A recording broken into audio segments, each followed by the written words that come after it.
iCommunity shines a light on the wide array of community news, arts and culture, and prolific charity efforts within the Asian diaspora networks. It's where the global Indian impact on the ground is celebrated. Log on at iglobalnews.com.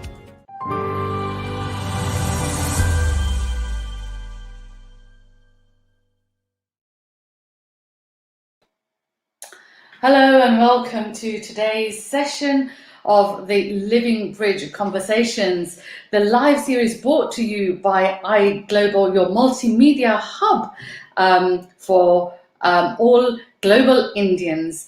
My name is Priti Raichura and I'm your host today, and I'll be joined by Vrindavani Devi from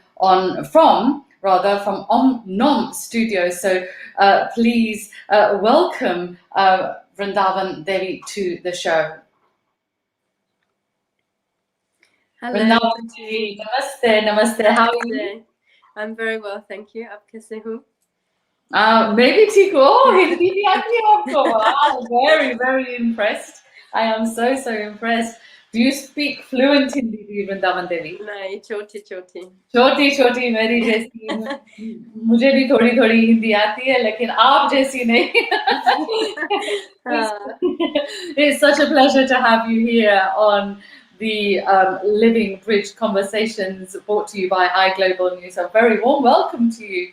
Now, Vrindavani Devi, behind the OMNOM wellness space, you've been on a bit of a lifelong journey, living in temple ashrams, traveling around, and ultimately you found what I guess, to you is the ultimate truth. Tell me more about that journey of yours. That's a wonderful introduction. Thank you, Priti. So let's say, I was raised in a very spiritual community with lots of influence from many other cultures, especially India. My uncle and my aunt were both very involved with Maharishi Mahesh Yogi. And then my father and my mother as well were involved in all sorts of different sampradayas for yoga. So I was really raised in a very multicultural Eastern background, and a lot of homeopathic remedies and natural herbalism and things like that. So it was really my upbringing. But like any normal young person, when I became a teenager, I kind of got very much involved in, what does the world have to offer, partying and, the materialism of the world and, money and all these kinds of things.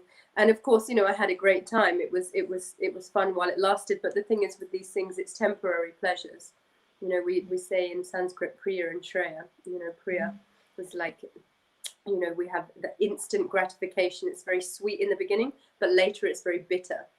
Sure. Or we have that which is bitter in the beginning, like most herbal remedies, they're quite bitter. But in the end, they're sweet. Like a person with jaundice, the remedy for them is to take sugar. But because they have jaundice, it tastes so bitter. But if they keep taking the medicine, eventually it tastes very sweet. Right. So for me, it was a journey to find my roots again. And many people ask me, why have you taken to this culture, bhakti yoga, this spiritual path?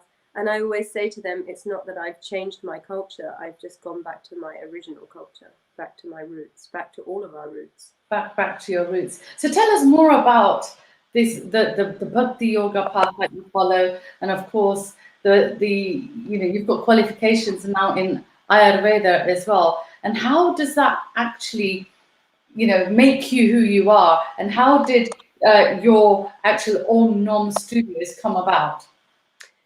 So Ayurveda, like I said, was something that is a long journey, and many people, they get very overwhelmed by Ayurveda. They think, I have to change this and I have to change that, and I have to, it's very overwhelming for people sometimes to change Ayurveda, no tomatoes and none of this and none of that, and it's very overwhelming. And so it's we have a rule in Ayurveda which is 70-30. You try to aim for 70% of the time accurate, and that 30% of the time is the wiggle room where things come up, events happen, people get sick. So with Ayurveda and OMNOM, OMNOM is very much influenced by its traditions in Bhakti Yoga.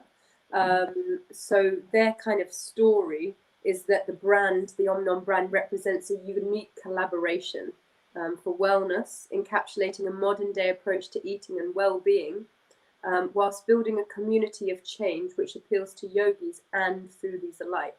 So it's really, its history is in Bhakti, and it's influenced by that, but it's very much for the modern audience as well.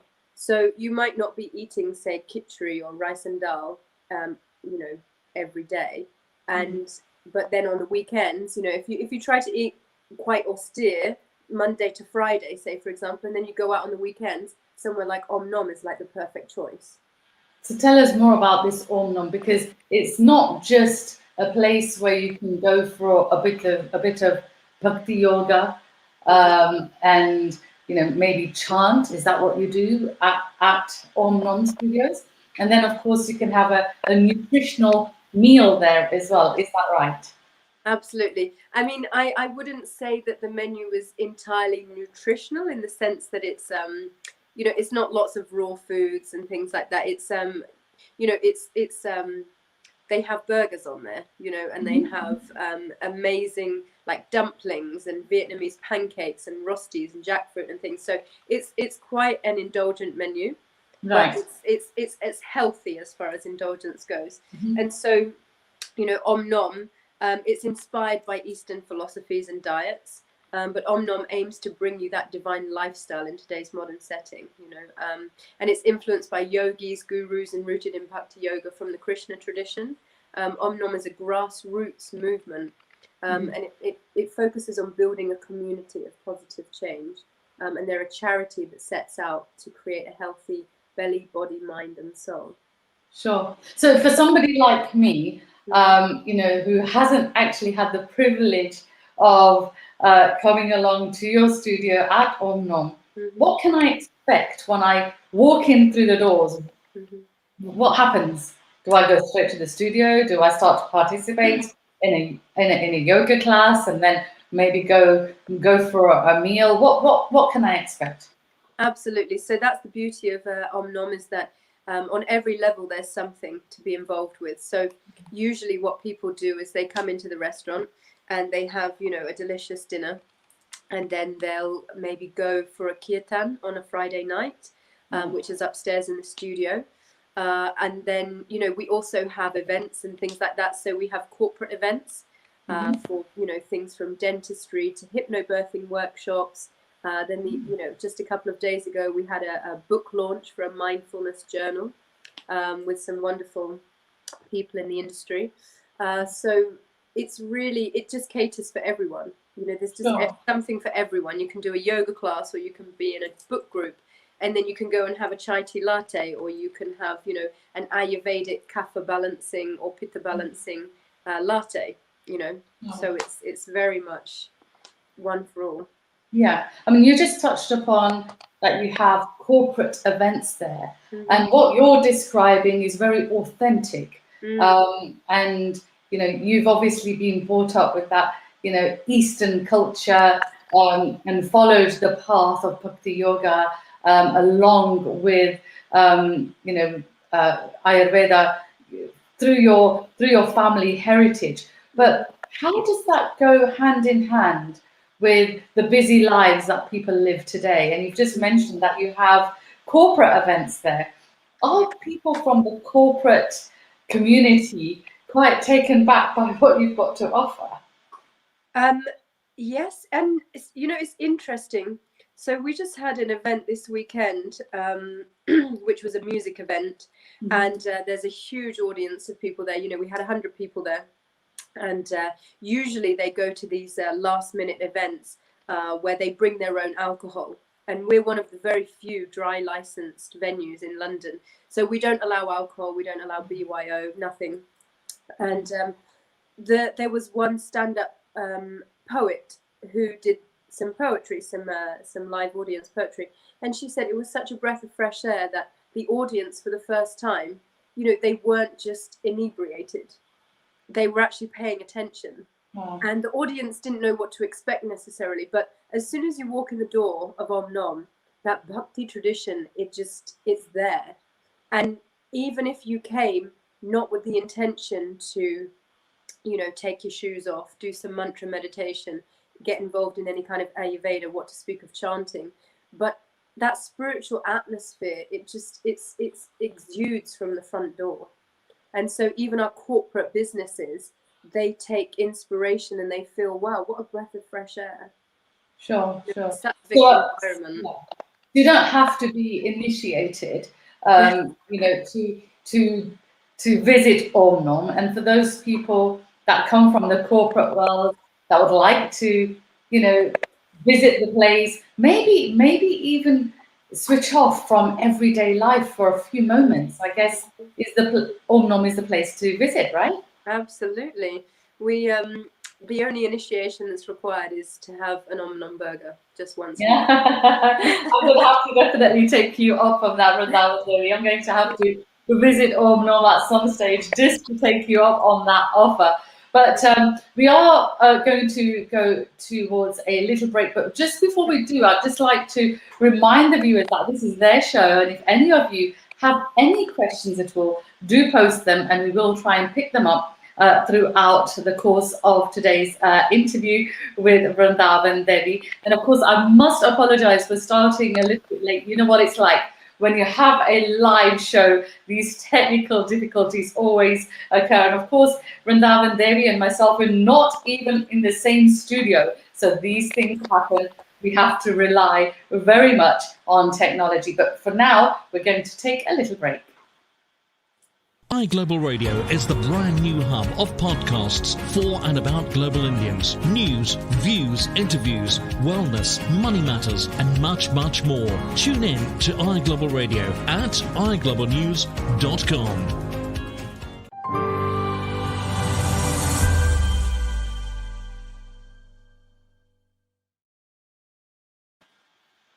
Well, that was a short break, so welcome back, everyone, and a very warm welcome back to you, Vrindavani Devi, as well. Now, I would very much want to know what it's like to live a life of Vrindavani Devi. So, are you one of these ladies that wakes up at 4 o'clock in the morning and starts your day with chanting, then has a healthy breakfast, then does a bit more yoga? What can I expect if I was to visit you and stay with you for the full day?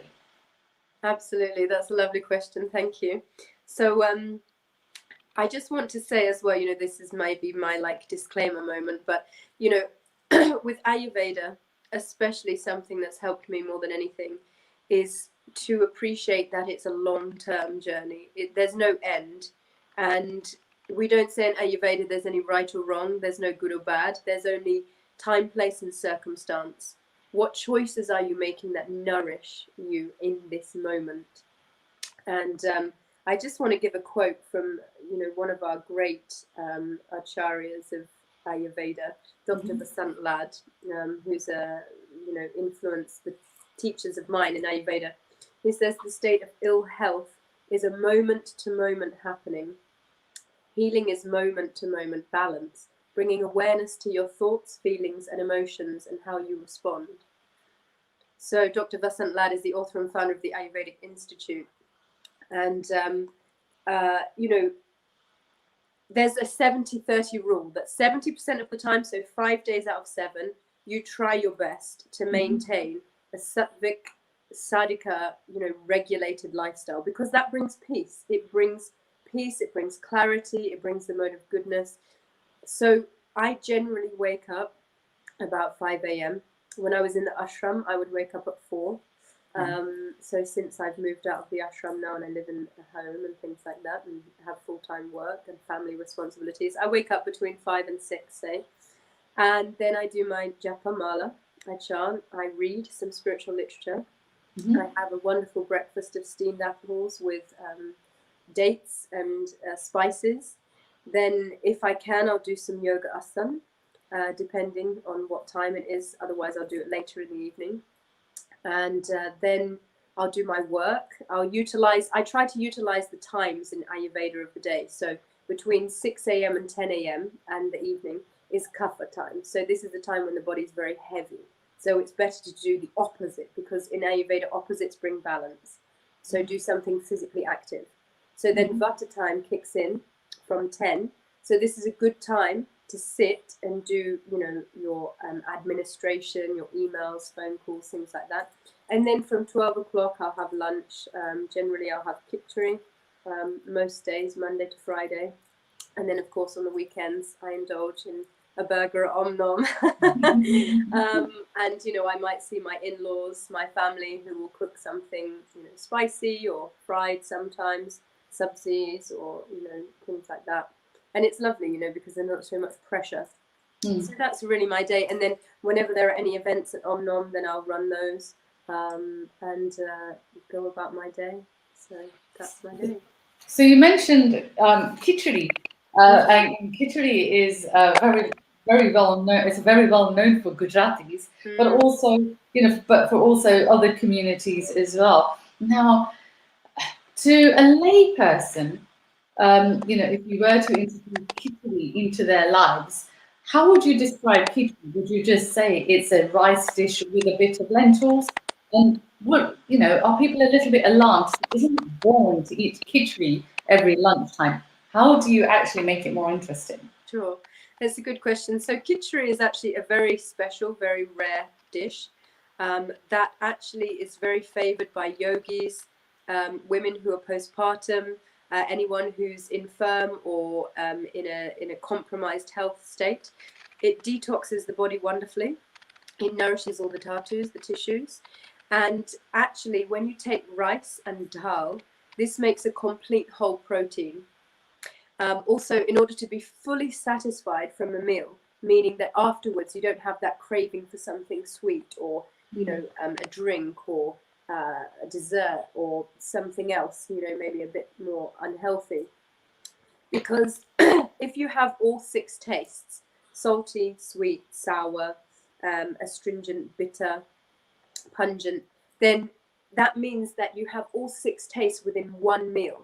So if you have all 6 of those tastes satisfied within one meal, you're completely satisfied. So for me, I'll tell you a personal story. I used to, I've lost about 12 kilos just from following an Ayurvedic diet. Not very much exercise, very barely much, just, you know, simple sun salutations here and there.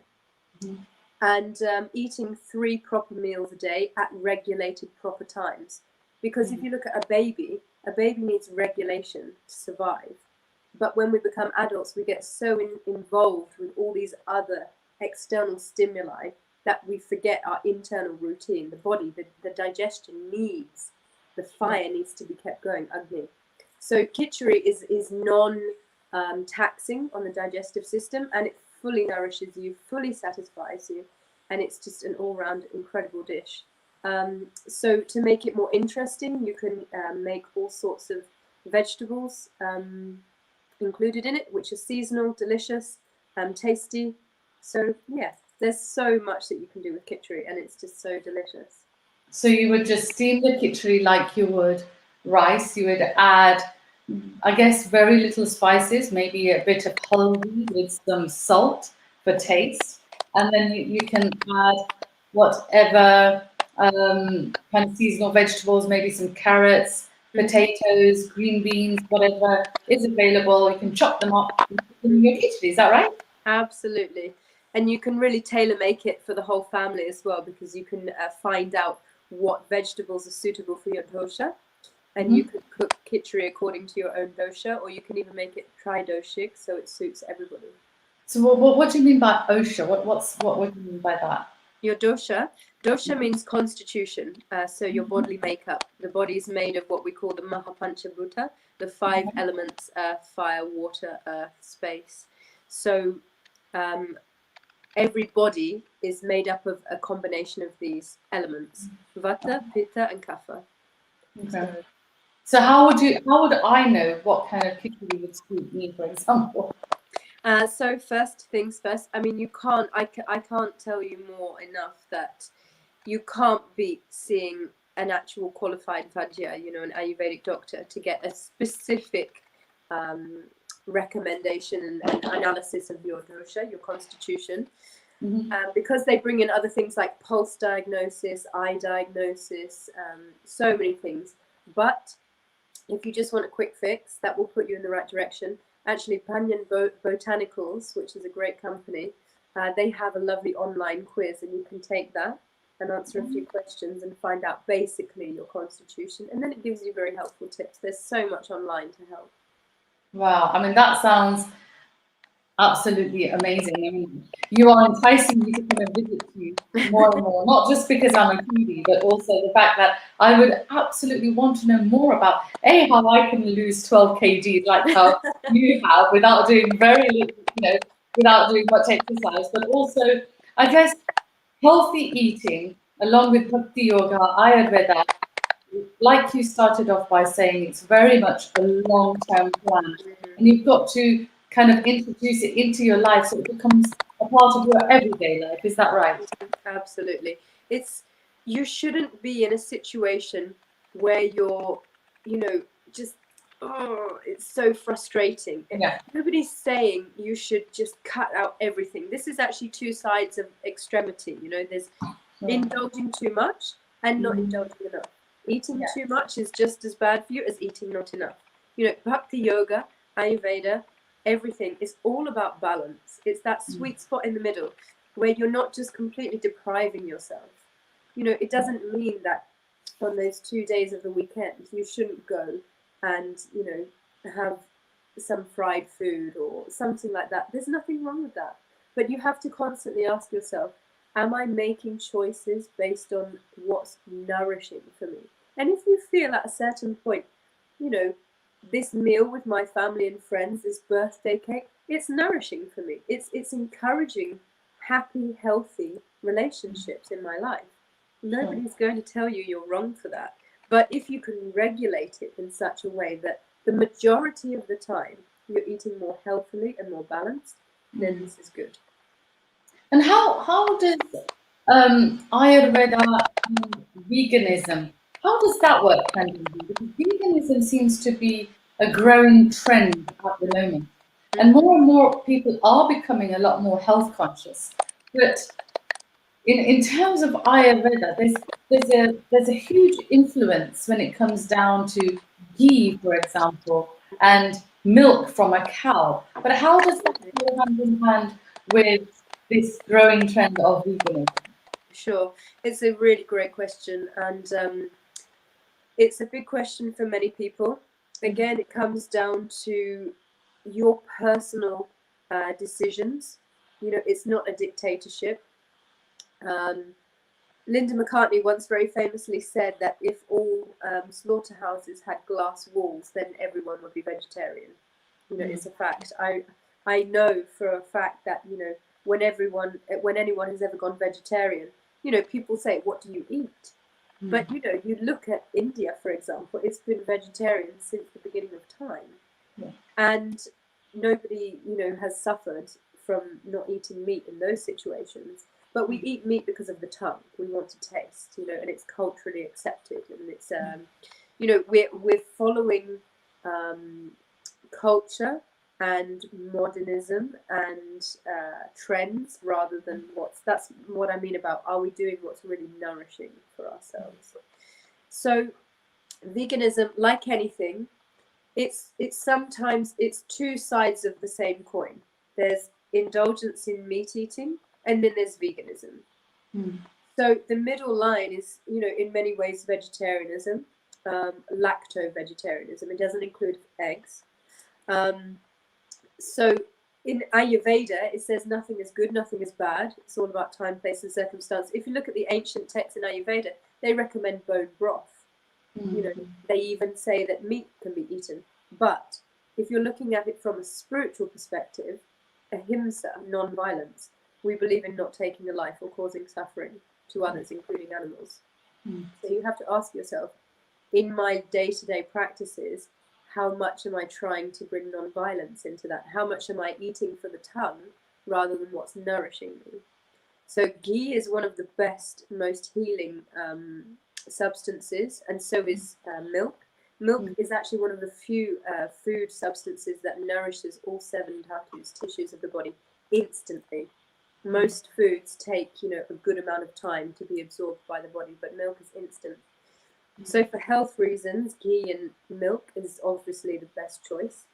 But if you're concerned about the cruelty, then there are alternatives slowly coming up. I used to live for 2 years on a farm called the Ahimsa farm, which went back to ancient practices of dairy farming. So we primarily hand milked the cows. The cows lived out their lives. They never got killed. The mothers stayed with the calves for most of their lives until they were weaned off naturally. And the milk is raw. So we can also make ghee and cheese and yogurt and butter from that. And this is, the best. This is the topmost. But for the sake of health, you have to make those choices for yourself. Yeah. And is that kind of ghee and milk readily available? The Ahimsa kind of milk and ghee that you just spoke about? It's a little bit more difficult to get certainly in the West, but slowly there are places coming up, like Bhaktivedanta Manor. They have their own cow herd, and this is Ahimsa. Then there's the Ahimsa farm, and there's a few others across the UK in different strategic places, Scotland and Wales and things like that. So it's growing, and as we, as a nation, as a world, are going back more and more to our original roots, we'll see that more and more. Sure. Now, for those viewers that are watching and really inspired by the message that you've got, that you are sharing with us here today, what simple steps can they take to try and make themselves healthier? We've got the new year coming up. What can they start to do to start to live more of a healthier lifestyle? Absolutely. So it's a wonderful question, and I just want to quote my teacher from this, that the word for health in Ayurveda is svastha. Svastha literally translates into being situated in the self, being situated within the true self, beyond your ever-changing body and mind, beyond the senses and their limited perceptions. This is from my wonderful teacher, Diana Masla, from the Sister Science Ayurvedic School. And I highly recommend their website. Everything they're doing is just wonderful. So we have to consider that our health is not just our state of body, it's also our state of mind. It's our state of diet. It's our state, most diseases actually begin in the mind and then they're expressed through the body. So we have to think, what am I allowing into my mind? What kind of negative thoughts, positive thoughts? What am I, sending out into the world? What are my goals? So, we have lots of things like Christmas coming up. We've just had Diwali. We've had so many festivals, New Year's coming for the Western calendar. It's, it's a big time for indulgence right now. And there's nothing wrong with indulgence, but think about it. Try as best as possible, if you can, to think about adopting this 70-30 rule. Don't go all 100% because it's not possible to maintain. Just do little bits here and there that you can. Think about your bedtime routine. Can you try to switch off electronics to maybe 9:30? Can you try to go to bed by 10, perhaps 11 o'clock? And if you can't do it all in one go, set yourself a challenge. 30 days, 60 days, 90 days. Make small steps in the right direction every single day by 10 minutes. Or have lunch at the same time every day. Sit down for a meal instead of just, walking while you're eating. Small things like that. Look at Ayurvedic websites and read some books. Read the Bhagavad Gita. Things like that. Try as best you can, even one verse a day, to connect back to that true self rather than just this outside externals. And then you'll see great changes.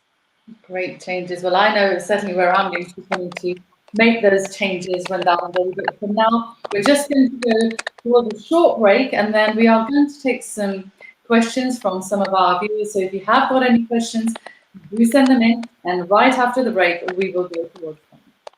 Thank you. Entertainment is brought to you by iGlobal for all the latest film and series reviews, starry interviews and cinema listings covering Bollywood and beyond to reflect a truly pan-Indian entertainment spectrum. Check out the latest at iglobalnews.com.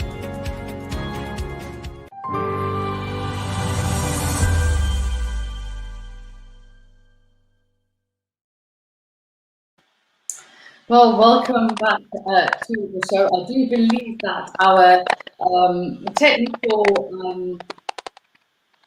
friends are joining us live as well, so we have some questions for us. I can't see them coming up, but they are no doubt there should be some questions coming up here live.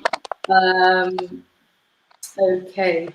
There has been some questions, but what we'll do is we'll cover them in future shows. But for now, I would just like to thank you for your time joining us here on the Living Bridge Conversations. It's been an absolutely amazing experience talking to you.